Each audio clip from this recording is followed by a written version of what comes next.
Greetings, most delicious spirit, and welcome to your Edible Spirit New Moon transmission for the New Moon in Pisces on Wednesday, March 2nd at 12:34 Eastern Time. As always, we're bringing you this transmission to array the banquet of astrological alignments that are on offer during this new moon, so that as you set your intentions for this month, you can choose what to work with, what to ingest, and what to set aside, perhaps. But if you would like to go deeper than this reading, you can always book a session with EdibleSpirit through EdibleSpirit.com or at the link in our Instagram bio at EdibleSpirit. You can book private sessions, group sessions. You could even book a little private group workshop if you like, but also you can join all of our mailing lists, stay connected as we offer new and cool live events, digital events in the coming season. So stay connected because we got cool stuff coming down the pike. New Moon in Pisces, Sun conjunct Moon in the sign of Pisces. That's the Sun sitting right on top of the Moon. It's a moment typically for setting intentions because we get this beautiful pause and new energies streaming in. And the Pisces energies tend to have to do with very quiet things, right? Because it's the last sign of the zodiac. So it has to do with surrender to the void or to what is, right? Letting go, finishing up, closing, integrating in a really great way. And another way of saying all that stuff is healing. It's a really beautiful sign for healing, for intuitive things to come through, to kind of contact the other side. And, you know, at its best, it's all those things. At its worst, it's a little delusional, hallucinatory. Where are the boundaries? Amorphous. What is even going on? What is up? What is down? Where are we? But, you know, the function of Pisces, one of the many functions of Pisces, is this dissolving effect, because it's like the ocean represents Pisces. Pisces represents the ocean. We like to look at it as the dissolving of the distinction between the inner world and the outer world, right? Astrology and all these different things works with as above, so below, the Hermetic axiom, right? As within, so without, that everything's connected. Everything's kind of holographically connected. But so much confusion comes when we forget that connection and when we separate everything into inside and outside and us versus them. Astrology always gives us both sides of the coin and sort of leaves it to us what to work with or what to do about that. So basic Pisces New Moon vibes, set some intentions about healing, about what you want to work with, what you don't want to work with, what you're ready to clear, what you're ready to let go of, okay? Pero por qué y why? This new moon is conjunct Jupiter and sextile Uranus, okay?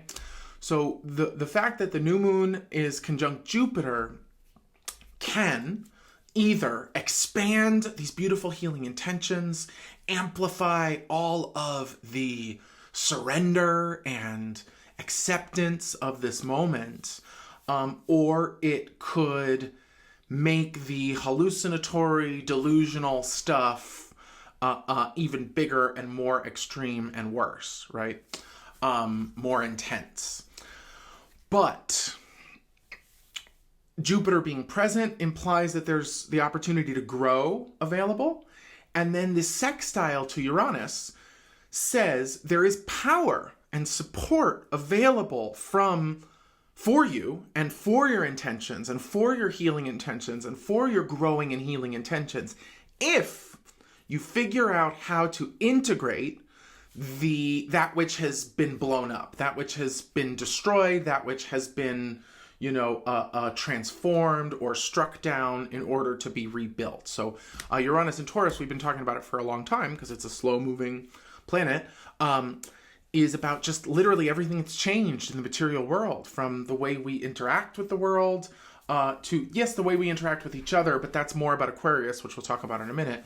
But really just like how things, Taurus, have changed, Uranus, right? How the material world has changed, right? The theory would be, if I integrate what has changed, it will support me in these healing intentions, okay? And I will grow because of it.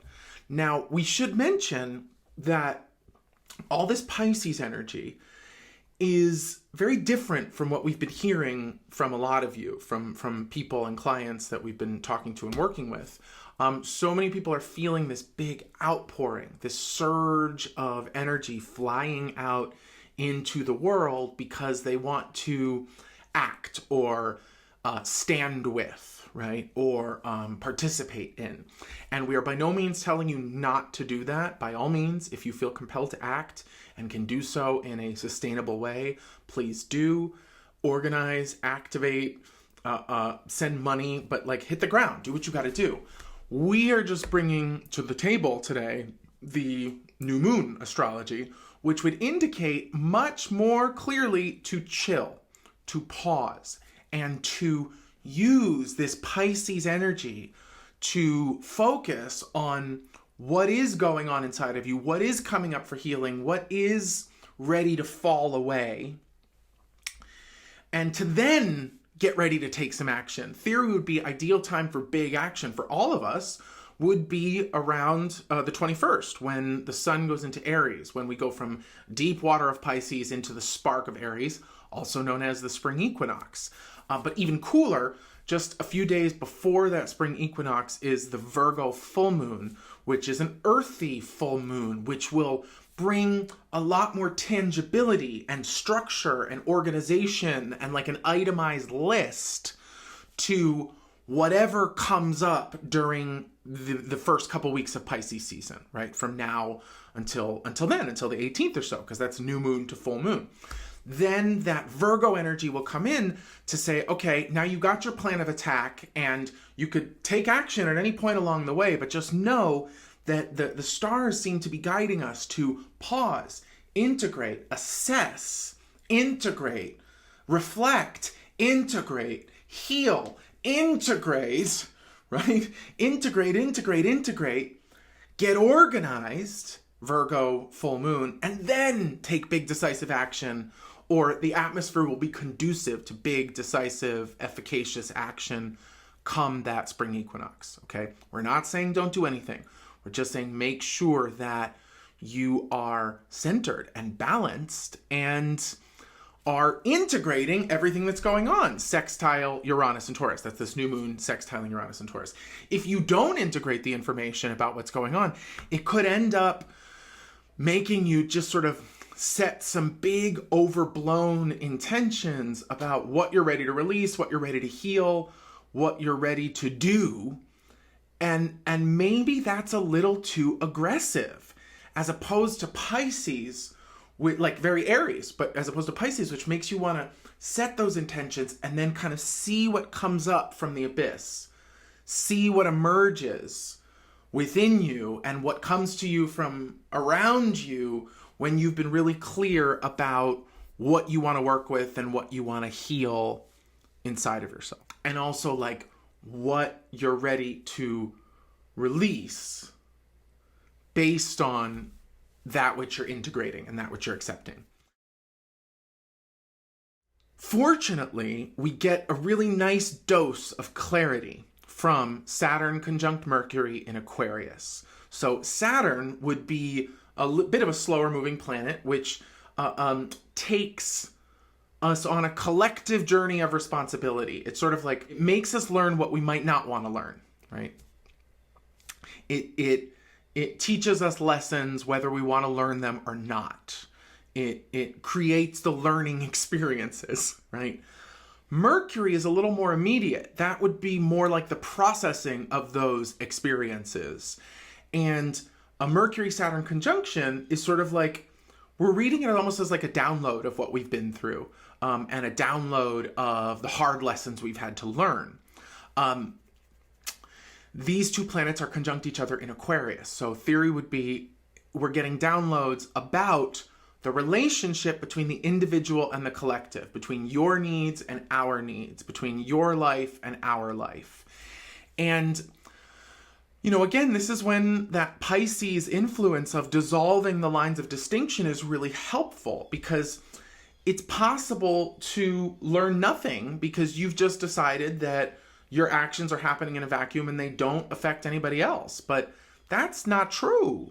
everything we do affects everybody else. Everything everybody else does affects us in one way or another, because the distinctions between us, they might be helpful for distinction, but they're not really real. We're more connected than we are separate. We're all here together. We're all in this together.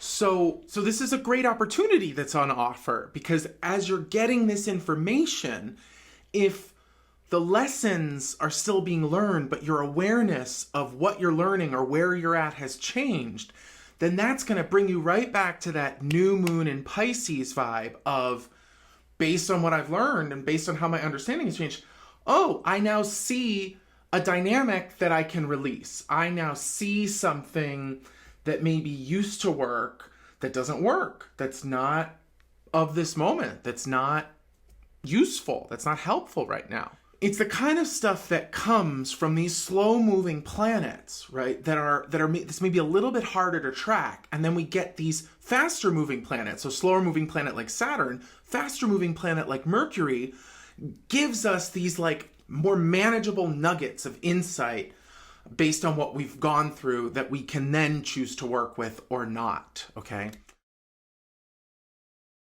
So this brings us to our final alignment, which is really intense. Venus conjunct Mars conjunct Pluto. So Venus, Mars, and Pluto sitting on top of each other. Those are all in Capricorn. First and foremost, we have to shout out the Pluto return of the United States. So Pluto, 240 plus year orbit, has completed a full revolution and is back to where it was during the Declaration of Independence, the signing, 1776. It's back where it was as of February 22nd. It returned to where it was during the beginning of the United States. Now, conjunction of Pluto with Venus and Mars, slowest moving planet, outermost planet, Pluto, innermost, Venus, Mars, Mercury. So Venus and Mars sitting on top of each other, sitting on top of Pluto, would connect the big ass cycle of the Pluto return, US Pluto return, to your inner polarities, the forces within you, and the forces that get you through your life. Okay, so even if you've never been to the United States, this country and its journey has affected you in one way or another, culturally, economically, in some way, right? This story of the United States kind of growing up, coming of age, approaching its Pluto return is also your story. Just because she's a pushy country, you know, she's a behemoth. So we'd be remiss if we didn't connect the dots between this Venus-Mars conjunction and Pluto at this moment, because it was literally days ago that the US Pluto return happened. We can look at so many of the destructive societal events as being connected to Pluto and Capricorn, but specifically the events of the last couple weeks can be tied to this Pluto return. I mean, really, for a couple years, we can tie so many of these events to this Pluto return. And we've been reading the Pluto return of the United States as a kind of maturation, a coming of age, or that moment where like a kid leaves home because they've become an adult, but like their acne is still really bad. So they kind of have to like, you know, deal with this like hidden toxicity that's coming to the surface in a very natural sequence of events, right? Pluto's also connected to hormones. So this is actually not an insane analogy, right? So it's like, I got to deal with all this stuff that's inside of me, even though I've completed a certain kind of life cycle and have to some extent come of age. I'm being confronted with all the ways in which I haven't actually come of age, okay? And, you know, again, that's like, if we could all do, well, yeah, if we could all do that inner work of how have I grown up relative to this journey of the United States? How have we grown up or not, right? That will again present another differential that we can use in our Pisces New Moon intentions. Based on how the United States has grown or not, how have I grown or not? And then that gives me a sense of what to work with. And this is completely tied to this conjunction, because this Venus-Mars conjunction represents our inner polarities, our yin-yang, our mask-femme, our Shiva-Shakti, our active selves and our receptive selves, or the forces of like action and attraction, right? Action being Mars, attraction being Venus. So this conjunction would sort of say, hey, compare and contrast these things within yourself, because we've got the outer planet of Pluto and then those inner planets. So this conjunction is another example of those big outer slow-moving forces colliding with those more intimate, day-to-day, practical forces and drives. So we would ask you to reflect on that during this moment. What is the relationship between the way the United States has come of age, grown up or not, and the way that I have come of age, grown up or not, relative to these sort of essential values or signifiers of the American experience? How are my inner polarities doing relative to these big cycles of change? Have I come to rely on my powers of attraction, right, and drawing things to me at the expense of my own action and decisiveness? Or, right, like, do I just try to look cute and sound nice and say the right thing, but there's like no content, there's no there, versus like, I'm just gonna go and I'm gonna take it and I'm gonna get it and I'm gonna do it and I'm gonna act without a thought, right?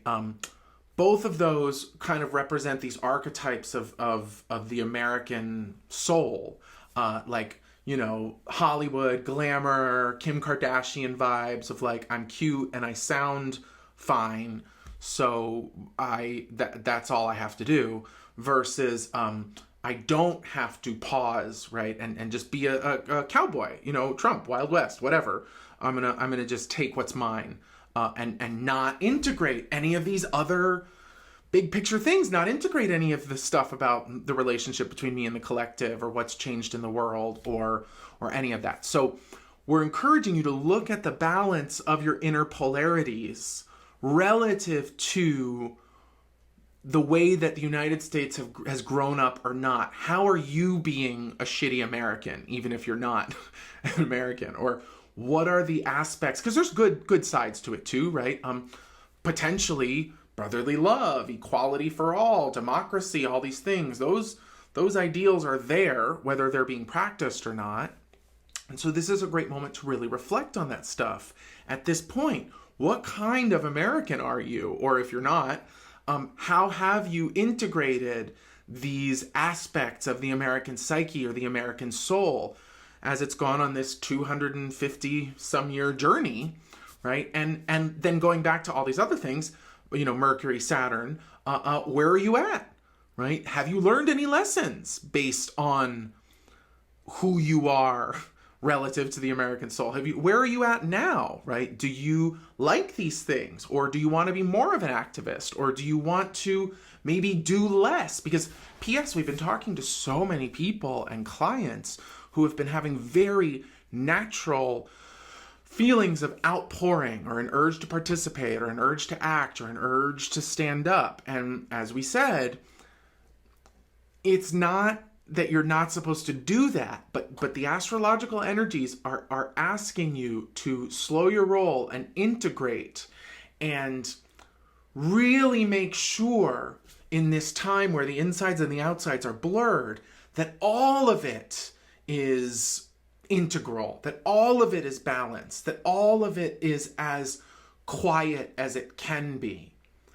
And then the theory would be you set some healing intentions, right, for these couple weeks of Pisces, to either, you know, cultivate that quietness or encourage that quietness, to sort of bring that peace and that healing to the fore. And then the theory would be what you need comes out of that silence, right? It comes to you. There's a lot of fucking magic during Pisces time, right? So this is not woo-woo what we're talking about. It's about having the faith to create some space between the clarity of your intention and the response, the call of what you put out there. These are my intentions.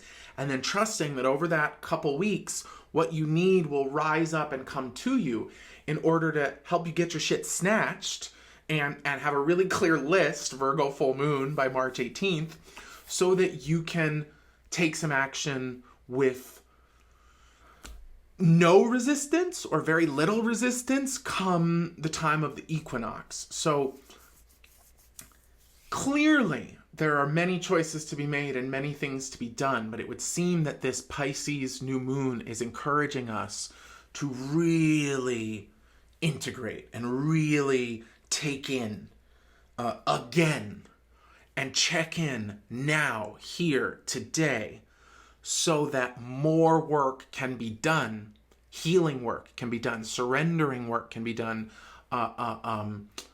releasing work can be done, ritual work, where it was great during Pisces, magic work can be done to honor the now and establish presence in the now, so that if you're compelled to act today, tomorrow, the next day, whenever, it's coming from this bedrock, from this foundation, this deep, silent foundation of the fully conscious abyss, right? That's Pisces.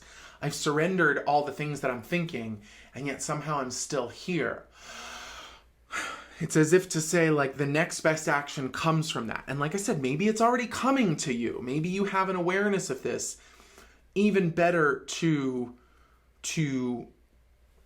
integrate, pause, and then act, rather than just firing, without considering the relationship between yourself and the collective, and without integrating all the information about what's changed, and on and on and on. Final thing we'll say here is just pay attention to anything in your life that seems like it's approaching conclusion, drawing to a close, or something that feels like it's been hanging on forever and that you've just been trying to kind of snip, deal with, move on from. And like we said, Pisces season is a great time to be really clear about working with those dynamics, to be really clear about working with those dynamics, even if you don't know exactly how you're going to do it. Pisces season is a great time to say, this is my intention. And then in that pause of those couple weeks as we approach the Virgo full moon, to see what comes to the fore, to see what comes out to you. So please keep us posted of your goings on. DM us, let us know how these forces are manifesting and playing out in your life. We love voice messages and video messages too. So just let us know, because we're here for you as always. And if you do want to work with us privately, please reach out at EdibleSpirit.com. You can book directly there or find a booking link through our Instagram bio at EdibleSpirit. Follow us on YouTube, subscribe to YouTube, follow us on Twitter. We don't really post there, but who knows? There's lots of exciting stuff coming down the pike, because we are just milking our titties for all of the goodness that we can possibly bring you during these days and nights and months and years that we are all so sumptuously sardined into together. We really, really, really love you and are grateful for your presence and for your gifts and for the path that you're walking as it unfolds in the world. Keep walking, but take a moment to reflect on where you're at, and let us know if you need anything. We are very much here for you. Thank you, thank you. You are so delicious. Till next time.